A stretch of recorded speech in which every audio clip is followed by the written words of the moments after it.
स्वागत है दोस्तों आप सभी का आपके अपने YouTube चैनल आर के विथ एजुकेशन पर। दोस्तों आज हम जो हमारा बाल विकास और शिक्षा शास्त्र की जो टॉपिक वाइज प्रश्नोत्तरी चल रही थी उसके आज भाग 36 में व्यक्तित्व के मापन की विधियों से संबंधित 20 प्रश्न या इसके अंदर 25 प्रश्न हमने लिए हैं, तो उनको हम इस वीडियो में चर्चा करेंगे सारे प्रश्नों पर। ये सारे जो प्रश्न है पिछली परीक्षा में पूछे गए प्रश्न है तथा एग्जाम की दृष्टि से इंपॉर्टेंट प्रश्न है। यदि आप इन सारे प्रश्नों की PDF चाहते हो तो आप हमारे टेलीग्राम चैनल है आर के विथ एजुकेशन, उसको ज्वाइन जरूर कर लें।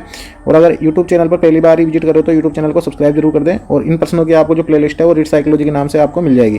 तो देख लेते हैं आज का पहला प्रश्न। तो आज का जो पहला प्रश्न है वो है व्यक्तित्व मापन का उद्देश्य क्या है। ऑप्शन 1 दे रखा है व्यक्तित्व की प्रकृति का विश्लेषण, ऑप्शन 2 दे रखा है बुद्धि का मापन, ऑप्शन 3 दे रखा है रचनात्मकता का मूल्यांकन, ऑप्शन 4 दे रखा है सामाजिक व्यवहार का विश्लेषण, ऑप्शन 5 दे रखा है अनुत्तरित प्रश्न। तो व्यक्तित्व मापन का जो उद्देश्य है वो व्यक्तित्व की प्रकृति का विश्लेषण करना इसका उद्देश्य रहेगा। बुद्धि का मापन नहीं हो सकता, बुद्धि के मापन के लिए बुद्धि के मापन से संबंधित प्रयोग करेंगे, रचनात्मकता के लिए अलग प्रयोग होते हैं और सामाजिक व्यवहार का विश्लेषण करने के लिए भी अलग चीजें होती है।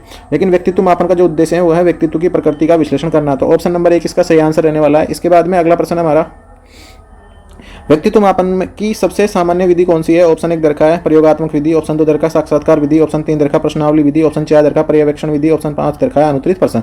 तो व्यक्तित्व मापन की जो सबसे सामान्य जो विधि है वो है प्रश्नावली विधि। कौन सी विधि है, सबसे सामान्य विधि कौन सी है, प्रश्नावली विधि है। ऑप्शन नंबर सी इसका सही आंसर रहेगा। अब व्यक्तित्व मापन की जो विधियां हैं उनका किस प्रकार से वर्गीकरण किया गया मैं आपको थोड़ा सा बता देता हूँ। व्यक्तित्व मापन की विधियां तो व्यक्तित्व मापन की जो विधियां हैं इनको दो भागों में बांटा गया है। एक तो है निरपेक्षपण विधि, यानी कि एक तो प्रोजेक्टिव विधि और एक अनप्रोजेक्टिव विधि, यानी एक तो निरपेक्षपण एक प्रक्षेपण विधि, यानी प्रक्षेपी और अप्रक्षेपी विधि ऐसे बोल सकते हो आप इसको। तो निरपेक्षपण को भी अलग अलग भागों में बांटा गया है, इसको भी 3 अलग अलग भागों में बांटा गया है। तो इसमें एक तो है आत्मनिष्ठ विधियाँ। कौन सी विधि है, आत्मनिष्ठ विधि है एक इसके अंदर, एक वस्तुनिष्ठ विधि है और एक है मनोविश्लेषण विधि। ये है निरपेक्षपण विधियां। और प्रेक्षेपण विधियों में कौन कौन सी विधियां हैं इसके अंदर, एक तो है रोसा स्याही परीक्षण है एक तो इसके अंदर स्याही परीक्षण, एक इसके अंदर है टीएटी कल भी मैंने इसके बारे में बताया था, एक इसके अंदर है सीएटी जो बच्चों के लिए है, एक इसके अंदर है वाक्य या कहानी पूर्ति विधि है, एक इसके अंदर है खेल व नाटक विधि। ये सारी जो विधियां हैं ये तो है प्रक्षेपी विधि यानी प्रोजेक्टिव मेथड। और आत्मनिष्ठ विधियों में है एक तो आ गया आत्मकथा विधि, दूसरा इसके अंदर है प्रश्नावली विधि, एक इसके अंदर है तीसरा है इसके अंदर परिसूचियाँ जो होती है परिसूची, एक इसके अंदर है जीवन वृत्त यानी केस स्टडी जीवन वृत्त, इसके बाद में एक है साक्षात्कार। ये सारी जो विधियां हैं ये आत्मनिष्ठ विधियां हैं।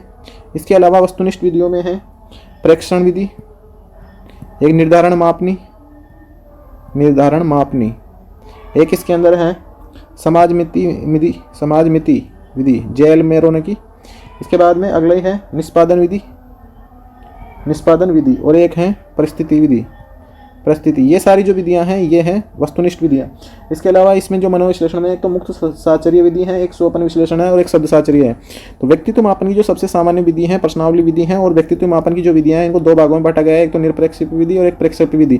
प्रक्षेपी विधियां जो मनोविज्ञान पर आधारित है, रोसा स्याही परीक्षण, टीएटी सीएटी वाक्य या कहानी पूर्ति विधि, खेल एवं नाटक विधि। और निरपेक्षेपण जो विधियां हैं इसके अंदर आत्मनिष्ठ विधि है, एक वस्तुनिष्ठ है और एक मनोविश्लेषण है। इनको भी जो अलग अलग भागों में बांटा गया है। तो आत्मनिष्ठ में एक तो आत्मकथा है, एक प्रश्नावली है, एक परिसूची, एक जीवन वृत्त, एक साक्षात्कार है। व्यक्तिनिष्ठ विधियों में प्रेक्षण विधि है, निर्धारण विधि है, मापनी विधि है, समाज मिति विधि है और निष्पादन और परिस्थिति है। इसका आंसर हो जाएगा ऑप्शन नंबर सी। आप इसको याद रखें कि व्यक्तित्व मापन कितनी विधियां, 2 प्रकार की विधियां होती है, निरपेक्षण और प्रक्षेपण।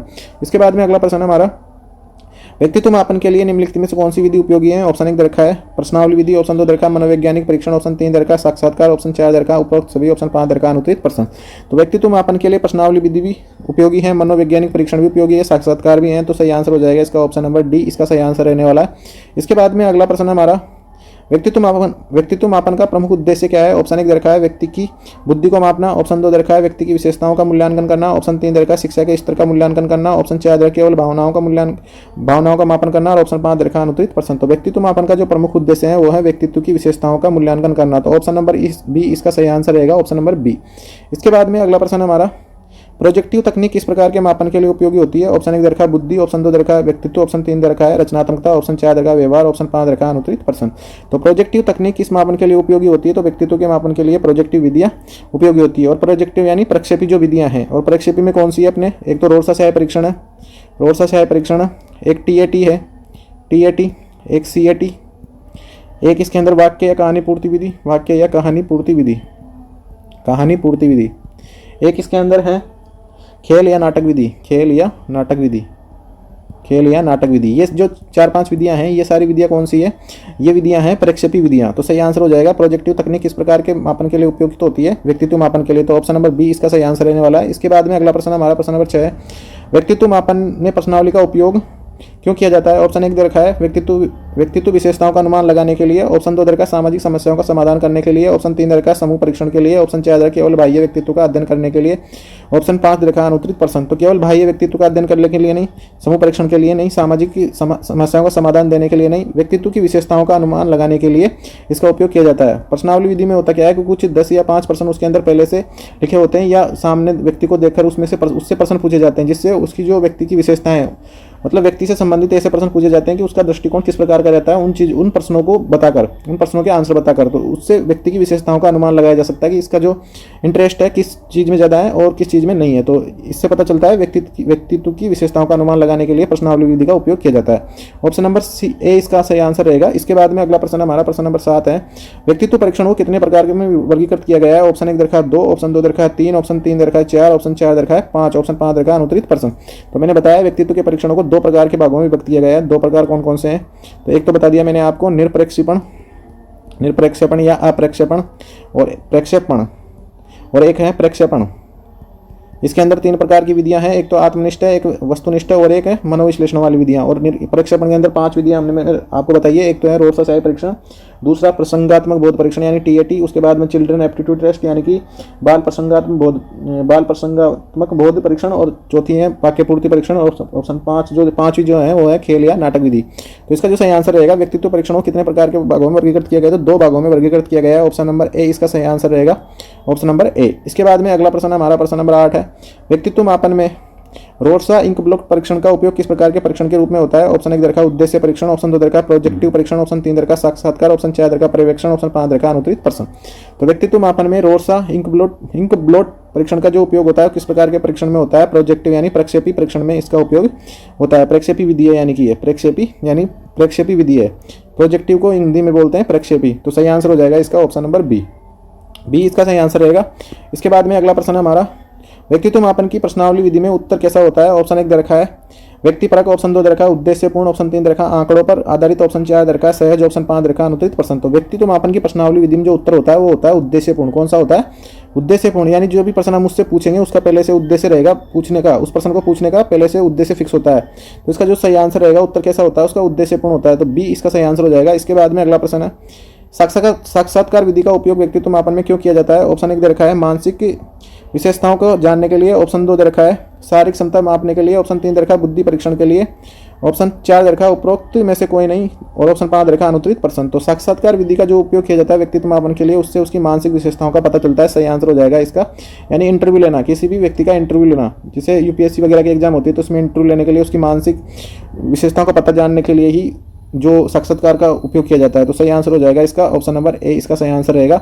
इसके बाद में अगला प्रश्न हमारा प्रश्न नंबर 11 है, व्यक्तित्व परीक्षण में मनोवैज्ञानिक परीक्षण का क्या उद्देश्य है? ऑप्शन 1 दे रखा है केवल समस्याएं समझना, ऑप्शन 2 दे रखा है व्यक्तित्व विशेषताओं का मापन, ऑप्शन 3 दे रखा है सामाजिक समस्याओं का समाधान, ऑप्शन 4 दे रखा है व्यवहार को बदलना, ऑप्शन 5 दे रखा है अनुत्तरित प्रश्न।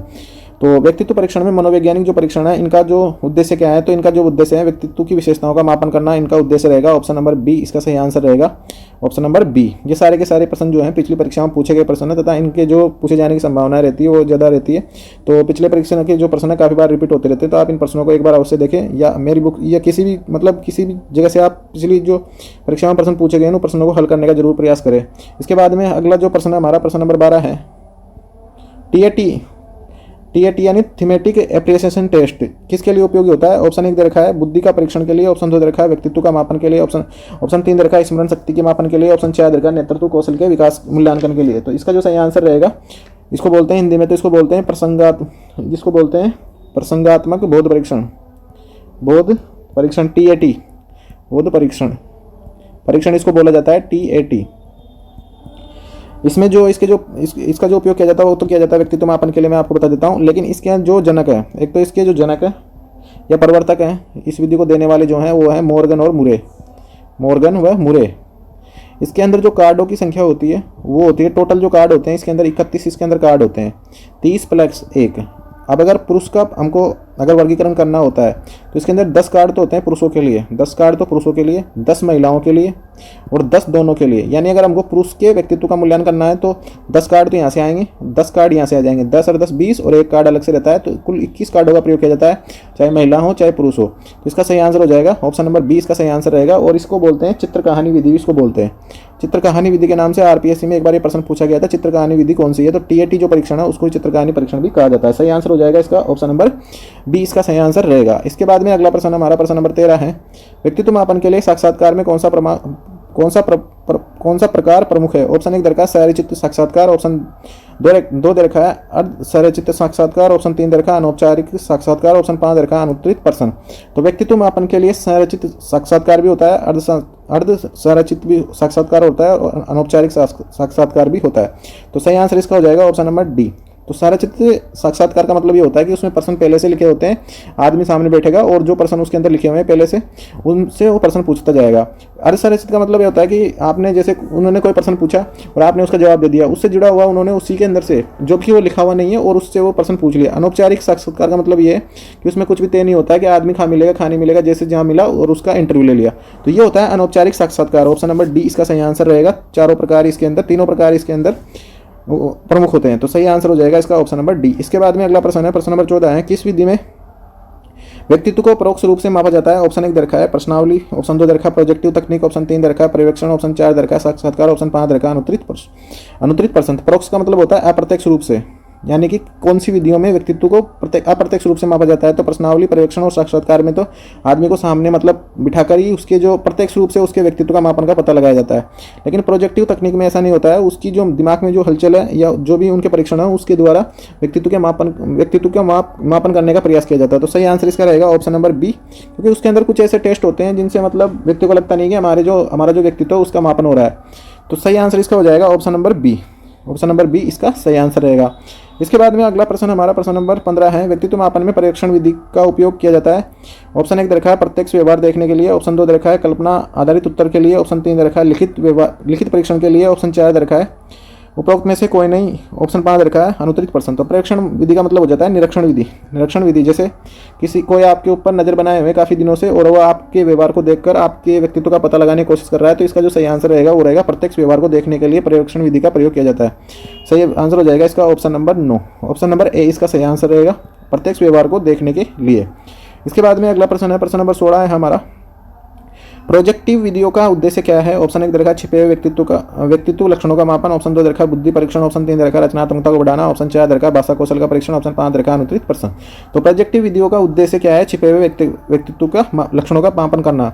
जैसे निरपेक्षण जो विधियां हैं इनके अंदर जैसे प्रश्नावली हुई, साक्षात्कार हुई और भी कई सारी विधियां हैं, तो इनके अंदर व्यक्ति अपने से जुड़े संबंधित काफ़ी ऐसे तथ्य होते हैं जो वो छिपा लेता है। लेकिन जो प्रोजेक्टिव विधियां हैं उसके अंदर जो छिपे हुए जो लक्षण है उनको पता लगाया जाता है, छिपे हुए व्यक्तित्व के लक्षणों का मापन इसके अंदर किया जाता है। तो ऑप्शन नंबर ए इसका सही आंसर रहेगा।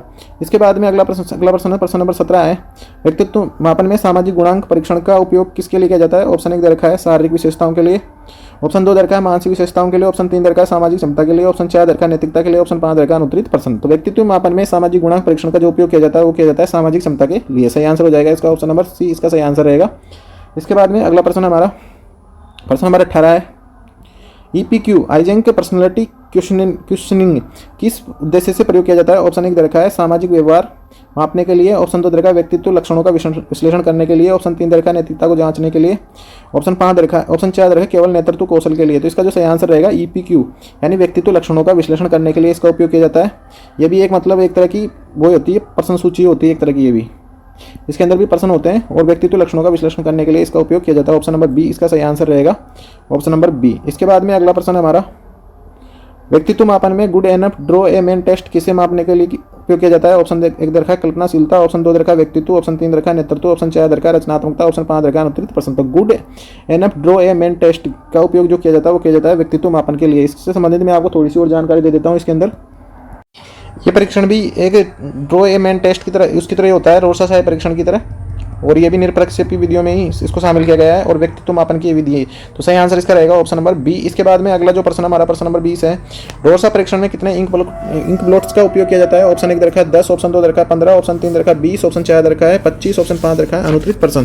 तो रोरसा छाया परीक्षण में कितने इंक ब्लॉट्स का उपयोग किया जाता है? तो 10 इंक ब्लॉट्स का उपयोग किया जाता है, यानी 10 कार्डों का इसके अंदर प्रयोग किया जाता है। 10 कार्डों का इसके अंदर प्रयोग किया जाता है और इसके जो प्रवर्तक हैं वो है हरमन रोरसा। कौन है? हरमन रोरसा। हरमन रोरसा इसके प्रवर्तक हैं। इसके अंदर टोटल 10 कार्ड होते हैं, जिनमें से 5 कार्ड तो होते हैं काले रंग के। कौन से रंग के होते हैं? काले रंग के। 2 कार्ड जो होते हैं, 2 कार्ड वो होते हैं काले व लाल। कौन से होते हैं? 2 कार्ड काले व लाल। और जो अगले 3 कार्ड हैं वो होते हैं अलग अलग रंगों के। 3 कार्ड कौन से होते हैं? अलग अलग रंगों के होते हैं। 3 कार्ड अलग अलग रंगों के 3 कार्ड होते हैं। और इसके अंदर होता क्या है कि इसमें धागे को स्याही में डुबोकर कार्ड के बीच में रखकर बाहर की ओर खींचा जाता है। तो इन पर विभिन्न आकृतियां बनती है और विशेषज्ञों द्वारा बनाई गई कहानियों तथा पूछे गए प्रश्नों के आधार पर व्यक्तित्व का मापन इसके अंदर किया जाता है। तो इंक ब्लॉक टेस्ट इस प्रकार का होता है। इसको रोरसा या स्याही धब्बा परीक्षण भी इसको बोला जाता है। 10 इंक ब्लॉक टेस्ट का 10 जो इंक ब्लॉट कार्ड है उनका इसके अंदर उपयोग होता है। इसको ऐसे भी कई बार आ जाता है एग्जाम में कि 5 कार्ड तो इसके अंदर होते हैं काले। 5 कार्ड तो क्या होते हैं? काले होते हैं, काले। और 3 कार्ड होते हैं रंगीन। 3 कार्ड क्या होते हैं? रंगीन, यानी कि काले व लाल है और अलग अलग रंगों के 2 कार्ड है। तो सही आंसर इसका हो जाएगा ऑप्शन नंबर ए, इसका सही आंसर रहेगा। इसके बाद में अगला जो प्रश्न हमारा व्यक्तित्व मापन में, व्यक्तित्व परीक्षण में MMPI, इसको इस प्रकार से लिखा हुआ है MMP और I का पूर्ण रूप क्या है? इसका जो ऑप्शन जो सही रहेगा वो रहेगा इसका ऑप्शन नंबर ए, इसका सही आंसर रहेगा मिनेसोटा मल्टीफेजिक पर्सनालिटी इन्वेंट्री। इसको इस प्रकार से बोला गया है मल्टीफेजिज। हाँ, ये इसका सही आंसर ऑप्शन नंबर ए, इसका सही आंसर रहेगा ऑप्शन नंबर ए, इसका सही आंसर रहेगा। और ये भी काफ़ी बार एग्जाम में पूछ लिया गया है ये वाला प्रश्न MMPI। और इसके अलावा और भी हैं 2-3। इसके बाद में अगला जो हमारा प्रश्न इसका सही आंसर रहेगा ऑप्शन नंबर ए, इसका सही आंसर रहेगा। इसके बाद में अगला जो मिनेसोटा, इसको मिनेसोटा एक और इसके बारे में एक चीज़ और है, नोट है इसका एक कि मिनेसोटा जो बहुपक्षीय व्यक्तित्व सूची है MMPI, इसका जो भारतीय संस्करण जो बनाया है वो बनाया मलिक व जोशी नामक मनोवैज्ञानिकों ने। मलिक व जोशी नामक जो मनोवैज्ञानिक है इनके द्वारा इसको विकसित किया गया है भारतीय इसका संस्करण MMPI का मिनेसोटा मल्टीफेजिक पर्सनालिटी इन्वेंट्री। तो इसका जो सही आंसर हो गया ऑप्शन नंबर ए। इसके बाद में अगला जो प्रश्न है हमारा, कौन सी विधि अनौपचारिक व्यक्तित्व परीक्षण में आती है? ऑप्शन 1 दे रखा खेल विधि, ऑप्शन 2 दे रखा संरचित साक्षात्कार, ऑप्शन 3 दे रखा TAT, ऑप्शन 4 दे रखा IQ टेस्ट, ऑप्शन 5 दे रखा अनुत्तरित प्रश्न। कौन सी विधि अनौपचारिक व्यक्तित्व परीक्षण में आती है? तो खेल विधि है जो अनौपचारिक परीक्षण में आती है। तो इसका सही आंसर हो जाएगा option number A, option number A इसका सही आंसर रहेगा। और जो खेल विधि के जो प्रवर्तक हैं उसके बारे में मैं थोड़ा सा आपको बता देता हूँ। खेल विधि के एक तो खेल विधि और एक है समाजमिति विधि। तो खेल विधि और क्या नाम से, एक तो है खेल विधि और एक है समाजमिति विधि। ये दोनों ही विधियां व्यक्तित्व मापन की विधियां हैं और इन दोनों के प्रवर्तक हैं जे एल मेरेनो। तो सही आंसर इसका हो जाएगा ऑप्शन नंबर ए, इसका सही आंसर रहेगा। इसके बाद में अगला जो प्रश्न है प्रश्न नंबर 23 है, व्यक्तित्व मापन के लिए पर्यवेक्षण में क्या महत्वपूर्ण होता है? ऑप्शन 1 दे रखा है व्यवस्थित रिकॉर्डिंग, ऑप्शन 2 दे रखा है कल्पनात्मक उत्तर, ऑप्शन 3 दे रखा है लिखित मापन, ऑप्शन 4 दे रखा है उपरोक्त में से कोई नहीं, ऑप्शन 5 दे रखा है अनुत्तरित प्रश्न। तो व्यक्तित्व मापन में पर्यवेक्षण में क्या महत्वपूर्ण होता है? उसका व्यवस्थित रूप से रिकॉर्ड रखना, व्यवस्थित रूप से रिकॉर्ड करना। आपने मतलब उस व्यवहार के बाद में उसके व्यवहार में क्या परिवर्तन आया, उसके बाद में क्या आया, तो इन सभी का जो रिकॉर्ड है वो आपको एक व्यवस्थित रूप में रखना होगा, तभी जाके ये जो पर्यवेक्षण विधि है कारगर सिद्ध होती है। तो सही आंसर इसका हो जाएगा ऑप्शन नंबर ए। इसके बाद में अगला जो प्रश्न है हमारा प्रश्न नंबर 24 है, प्रोजेक्टिव विधियां किस पर आधारित होती है? ऑप्शन 1 दे रखा है व्यक्तित्व की संरचना, ऑप्शन 2 दे रखा है छिपी हुई प्रतिक्रिया, ऑप्शन 3 दे रखा है तर्क क्षमता, ऑप्शन 4 दे रखा है शारीरिक व्यवहार, ऑप्शन 5 दे रखा है अनुत्तरित प्रश्न। तो प्रोजेक्टिव विधियां किस पर आधारित होती है? प्रोजेक्टिव विधियां छिपी हुई प्रतिक्रियाओं पर आधारित होती है। सही आंसर इसका रहेगा ऑप्शन नंबर बी, इसका सही आंसर रहेगा। छिपी हुई जो प्रतिक्रियाएं हैं वो किसके द्वारा पता चलता है? प्रोजेक्टिव विधियों के द्वारा। इसके बाद में अगला जो प्रश्न है हमारा प्रश्न नंबर 25 है, व्यक्तित्व मापन में CAT चिल्ड्रन एप्रिसिएशन टेस्ट का उपयोग किसके लिए किया जाता है? बच्चों की भावनाओं के लिए। ऑप्शन 2 दे रखा है बुद्धि का मापन के लिए, ऑप्शन 3 रहेगा रचनात्मकता का मूल्यांकन के लिए, ऑप्शन 4 रहेगा केवल सामाजिक क्षमता का मापन के लिए, ऑप्शन 5 रहेगा अनुत्तरित प्रश्न। तो व्यक्तित्व मापन में CAT यानी चिल्ड्रन अप्रिसिएशन टेस्ट का उपयोग बच्चों की भावनाओं का विश्लेषण करने के लिए किया जाता है। एक तो होता है TAT, ये तो होता है बड़ों के लिए, और एक CAT होता है, ये होता है छोटों के लिए, छोटे बच्चों के लिए, और एक होता है SAT। SAT जो होता है ये होता है मतलब प्रौढ़ों के लिए, प्रौढ़ जो लोग होते हैं उनके लिए इसका उपयोग किया जाता है। तो इसके अंदर जो होता है CAT का जो मैं आपको थोड़ा सा इसका विस्तार से बता देता हूँ। CAT एक तो है TAT, एक CAT और एक है SAT। ये 3 परीक्षण है।